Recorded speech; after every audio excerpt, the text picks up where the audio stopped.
Hi అండి. నా పేరు వెంకటేషు. మాది గుంటూరు. మా నాన్న అన్నదమ్ములు ఆరుగురండి. నేను లాస్ట్ ఆయన కొడుకుని. నాలుగో ఆయన నేను చిన్నప్పటి నుంచి గూడా దత్తతగా తీసుకొని అంటే సొంత అన్నదమ్ములు గాబట్టి ఆయనకి కొడుకులు లేని కారణంగా ఇద్దరుకి ఒకే బిడ్డరా అని జెప్పి ఇచ్చేసి నా ఆధార్ కార్డు, పాన్ కార్డు ప్రతి ఒక్క ప్రూఫ్ గూడా మా పెదనాన్నగారైన ప్రసాదరావు గారు అంటే నా తండ్రి.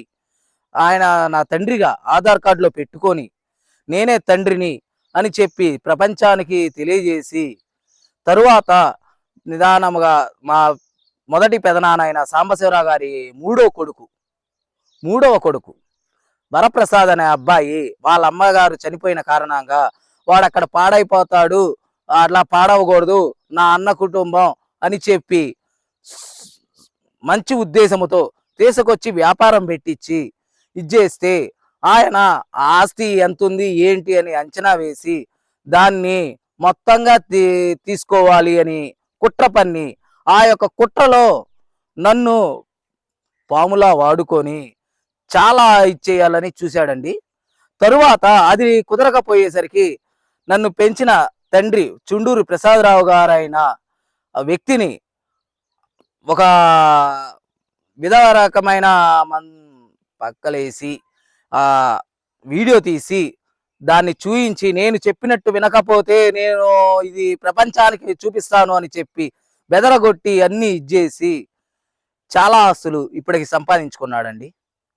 ఇంకా మొత్తంగా తీసుకోవాలి అనే సదుద్దేశంతో నేను ఇంట్లో ఉంటే కుదరదు అని పన్నాగం పన్ని వాళ్ళ అన్నతో కలిసి నన్ను ఇది చేసి మాట్లాడారండి.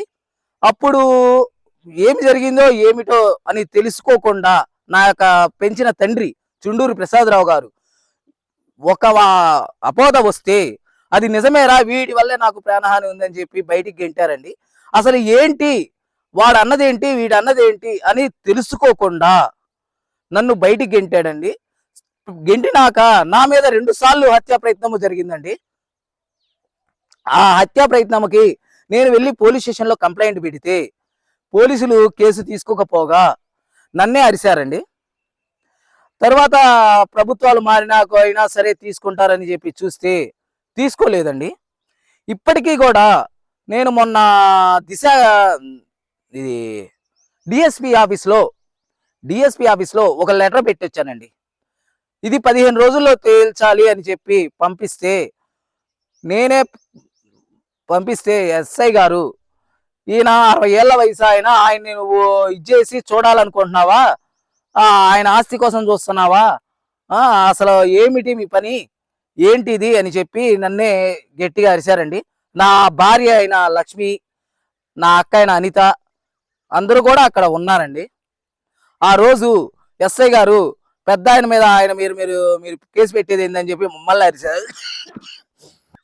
అది కాక